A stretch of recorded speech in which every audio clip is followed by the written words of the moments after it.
Every time you describe your problem to yourself, to a friend, to the silence of your own mind, you are placing an order for more of it. I do not mean this as a warning. I mean this as a description of the mechanism. Your subconscious does not distinguish between complaining and creating. It hears the feeling tone of the problem, and it builds. It hears the emotional signature of lack, and it faithfully reproduces the circumstances that match. You came here tonight believing that understanding your problem is the first step to solving it. But I'm going to tell you something that will end that belief permanently. The problem does not need to be understood. It needs to be replaced. And the answer that replaces it has been sitting inside you, fully formed, waiting for you to stop talking over it with the sound of what is wrong. You have been rehearsing the problem not once, not occasionally, constantly. Every time you think about your situation, you describe it in the language of lack. Every time someone asks how you are doing, you give them a status report on what has not changed. Every time you lie down at night, the last thought before sleep is a survey of what is still missing. You believe this is honest. You believe this is just seeing things clearly. But honesty about the problem and creative power over the solution cannot exist in the same breath. When you rehearse the problem, you are not being realistic. You are being obedient. Obedient to a state that has been giving your subconscious the same instruction night after night. This is how things are. I watched Neville do this for months. He would come to my apartment and give me the most articulate, thorough, devastating description of his poverty I had ever heard. He was brilliant at it, and every word was an instruction to remain poor. The shift is not from negative to positive thinking. The shift is from rehearsing the problem to owning the answer. They are two completely different states of consciousness, and only one of them builds. West 72nd Street, early 1933. Neville had been studying with me for only a few weeks. He was eager, he was intelligent, and he was completely addicted to his problems. Every night, the same ritual. He would arrive, sit down, and begin the recitation. The landlord, the unpaid bills, the auditions that went nowhere, the cold, the loneliness, the impossibility of getting to Barbados. He would speak for 20 minutes, sometimes 30, and by the time he finished, the room felt heavier. One night, I stopped him mid-sentence. I said, "Neville, do you know what you have just done? You have spent 20 minutes constructing a prison, and now you want me to help you escape it. But I cannot help you escape what you are building in real time. Stop building." He was offended. He said, "I am not building anything. I am describing what is." I said, "There is no difference. Description is instruction. When you describe the problem to me, you are not reporting. You are ordering. You are telling your subconscious, build more of this, and it will. It always does." That was the night I gave Neville a rule. In my apartment, he was not permitted to speak from the problem. He could only speak from the answer. If he could not speak from the answer, he would sit in silence. He chose silence for the first 3 nights. Our 3 nights of sitting across from me with nothing to say because the only language he knew was the language of the problem. By the 4th night, something shifted. He began to speak from the state of a man who already had what he wanted. Quietly at first, uncertainly, but the words were coming from a different place. And within weeks, Barbados opened. Here's the mechanism I need you to understand, because it is the reason everything in your life is exactly as it is right now. The problem and the answer exist as 2 separate states of consciousness. You can only occupy one at a time. Rehearsing the problem keeps you in the problem state. Owning the answer moves you into the answer state. God, your own wonderful human imagination, moves only from the state you occupy. Neville wrote this as clearly as any man has ever written anything. Man's chief delusion is his conviction that there are causes other than his own state of consciousness. There are no external causes. There is no situation that exists independent of the state from which you are viewing it. The problem is not a fact. It is a state. And the answer is not a future. It is also a state, already complete, already available. When you rehearse the problem, when you think about it, talk about it, feel about it, you are occupying the problem state. And the subconscious, which builds from whatever state you occupy, continues producing the outer circumstances that match, not as punishment, as faithfulness. The subconscious does not evaluate whether the instruction is good for you. It simply builds what you give it. When you own the answer, when you assume the feeling of the wish fulfilled, when you speak from the solution as though it is already your reality, you occupy the answer state. And the subconscious, receiving this new state, begins building the bridge of incidents that produces the matching outer experience. God, your imagination, does not respond to your request. It responds to your state. A request is still made from the problem state. Please, give me, is the voice of someone who does not have. Thank you, it is done, is the voice of someone who does. The subconscious hears the state, not the words, and it moves from whichever state is dominant at the moment of sleep. The question is not what do you want? The question is, what state are you speaking from right now? Now let me show you something most people never consider. You think venting is neutral. You think processing is necessary. You think talking about your situation with friends or with your own journal is separate from the manifestation process. It is not.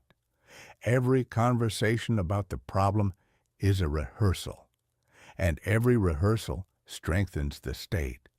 Neville wrote that inner speech creates outer reality. But it is not only inner speech.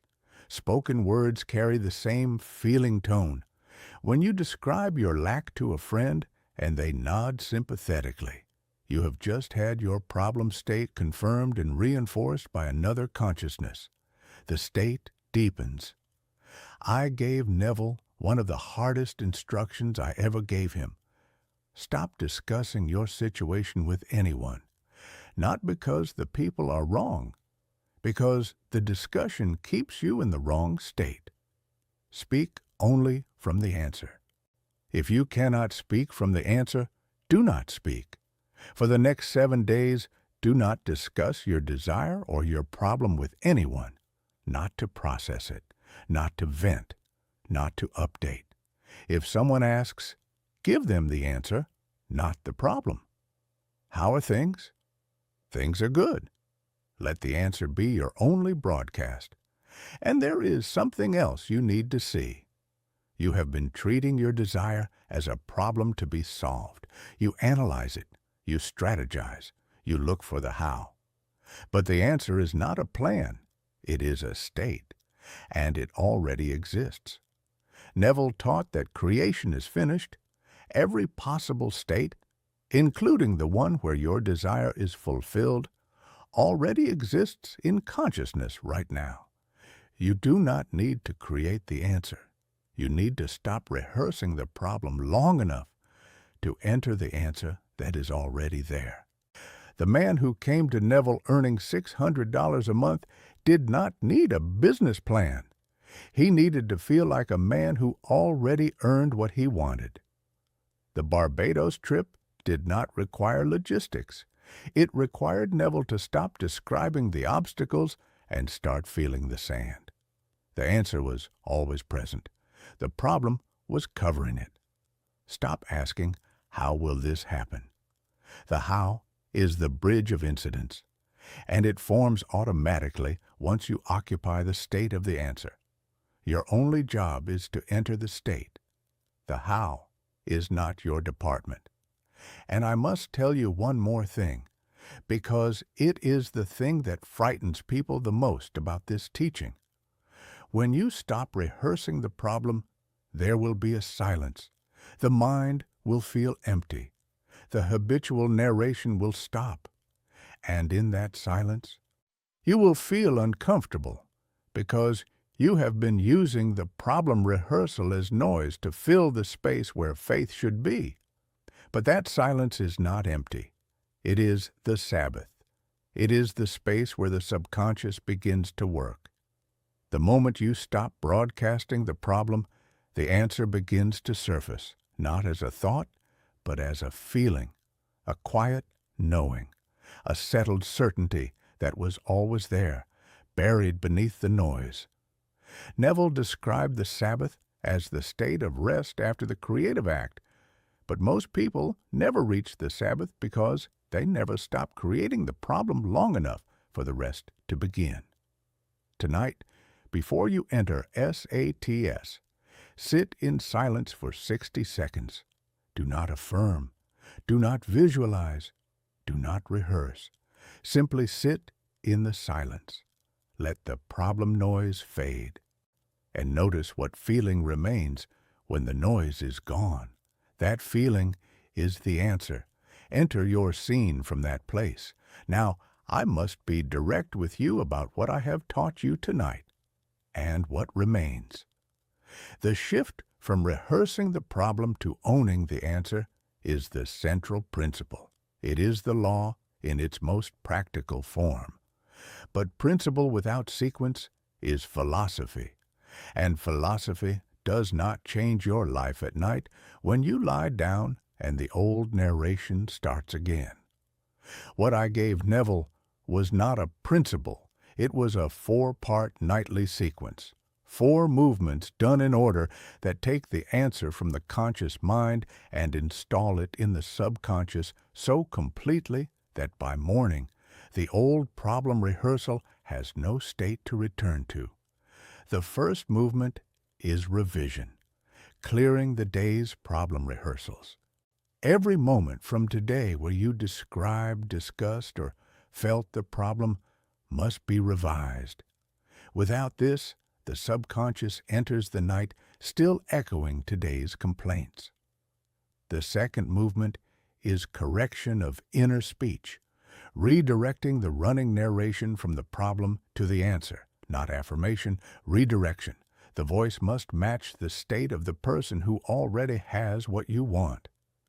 The third movement is precise scene construction, a single scene, first person, sensory, that implies the answer is already a settled fact, not vague positivity, a specific scene that could only exist if the desire were fulfilled. The fourth movement is falling asleep inside the state, the transfer, the moment consciousness crosses over and the subconscious accepts the answer as the new reality. You have been doing one of these, perhaps 2, and the old narration reassembles every morning. It reassembles because the sequence was never completed. The subconscious received a partial instruction, and partial instructions produce partial results. I have written a guide called Rewrite Tonight. It teaches the first movement in full, a complete 3-minute pre-sleep revision protocol. Not what I summarized here, the complete practice.